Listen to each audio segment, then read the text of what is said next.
বুনাইয়া ইন্নাহা ইনতাকু মিসকালা হাববাতিন মিন খারদালিন, ইয়া বুনাইয়া ইন্নাহা, যদি সামান্য কোনো বিষয় বস্তু, সামান্য কোনো ছোট গুনাহ,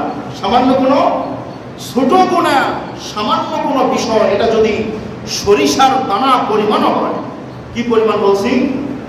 সরিষার দানা পরিমাণ হয়, মিন খারদালিন ফাতাকুন ফি সাখরাতিন, এটা যদি কোনো পাথরের মধ্যে থাকে, কার মধ্যে থাকে? পাথরের মধ্যে থাকে।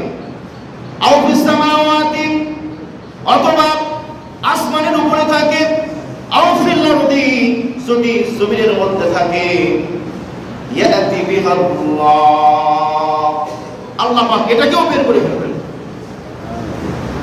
ইন্নাল্লাহা লাতীফুন খাবীর, আল্লাহ গোপন ভেদ সম্পর্কে খুব অবগত।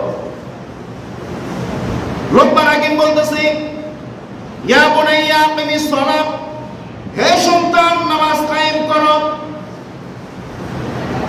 ওয়া'মুর বিল মা'রুফি, হে সন্তান সৎ কাজের আদেশ করো। ওয়ানহা আনিল মুনকার, মানুষদেরকে অসৎ কাজ থেকে বাধা প্রদর্শন করো। তাহলে একটা বাবা একটা সন্তানকে কি করতেছে? নসিহত করতেছে। কিন্তু আয় আফসোস, আমাদের সমাজ, আমরা সন্তানদেরকে কন্ট্রোলে রাখতে পারি না। সন্তানদেরকে এই কাছে যে বসবো, এটা সন্তানদের প্রেস্টিজে লাগে। সন্তানদের কাছে ডেকে ডেকে যে নসিহত করব, এটা সুযোগ সন্তানরা দেয় না। বাবাদেরও সময় নাই, বাবারা বিভিন্ন বিজনেস নিয়ে ব্যস্ত, টাকা উপার্জন করতে হবে। মূল উদ্দেশ্য বানাইছে কি? টাকা টাকা টাকা, দুনিয়া। সন্তানদের কোনো খবর নাই। এই সন্তানরা বড় হয়ে এই যে তাদের অধিকার চর্চা করতেছে, দায়িত্ব সচেতন নয়, তারা হচ্ছে অধিকার সচেতন। আমাকে এই অধিকার নিতে হবে, আমার এই অধিকার নিতে হবে। মহিলাদেরকে উস্কানি দেয়, মহিলারা রাজপথে নেমে নেমে মিটিং মিছিল করতেছে, তাদের দাবি জানাচ্ছে। নিজের স্বামী যদি জোরপূর্বক তাদের সাথে মেলামেশা করে, তাহলেও তারা কেস করতে পারবে পার্লামেন্টে।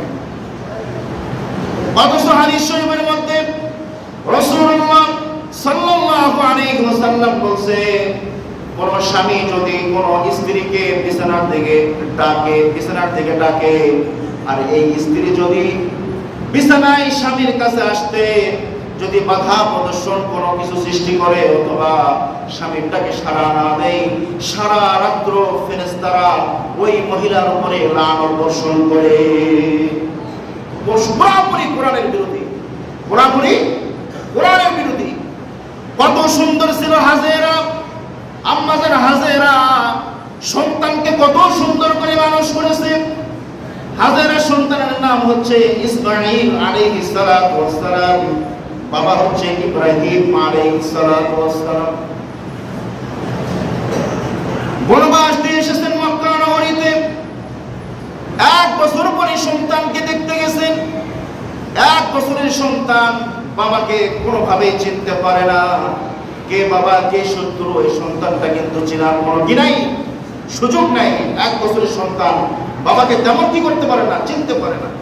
দ্বিতীয়বারে 6 বছর বয়সে সন্তান যখন বাবার সঙ্গে চলাফেরা করতে শিখেছে, উঠা বসা করতে শিখেছে, আল্লাহ পাক রব্বুল আলামিন হযরত ইব্রাহিম আলাইহিস সালাতু ওয়াস সালামকে বললেন, হে ইব্রাহিম, তোমার প্রিয় বস্তুকে তুমি আল্লাহর রাস্তায় কুরবানি করো। এই ঘটনা ইব্রাহিম আলাইহিস সালামের যখন আসলো, ইব্রাহিম আলাইহিস সালাম সন্তানকে বলল, সন্তানকে কি বলছে? ইয়া বুনাইয়া ইন্নী আরা ফিল মানামি আন্নী আযবাহুকা ফানজুর মাযা তারা। হে সন্তান, আমি স্বপ্নে দেখলাম আমি তোমাকে জবাই করতেছি। ফানজুর মাযা তারা, তোমার কিছু করার থাকলে তুমি বলো, তোমার অভিযোগ পেশ করো। সন্তান বলতেছে, ইয়া বুনাইয়া, হে আমার সন্তান বলতেছে, ইয়া আবাতি ইফআল মা তুমার, হে আমার বাবা, ইফআল, তুমি সেটাই করো, তোমাকে আল্লাহ পাক যেটা আদেশ করেছেন। আল্লাহ পাক যে আদেশ তোমাকে করেছেন তুমি সেই আদেশটাই পালন করো। তাহলে এই সন্তানটা মানুষ করছে কে? মানুষ করছে কে? সাতাজিদুনি ইনশাআল্লাহু মিনাস সাবিরিন। আপনি আমাকে ধৈর্যকারীদের সঙ্গে পাবেন, সবরকারীদের সঙ্গে আমাকে পাবেন, চিন্তার কোনো কারণ নেই।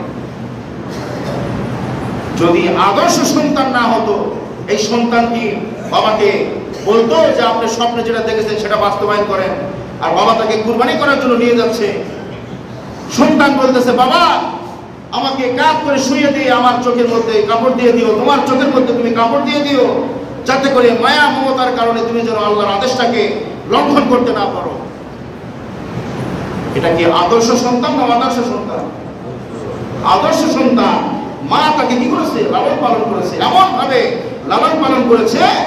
আদর্শ সন্তান বাবা তাকে জবাই করতে চায়, সন্তান কি কোনো আপত্তি নেই, আল্লাহ পাক আপনাকে যেভাবে আদেশ করেছেন আপনি সেভাবেই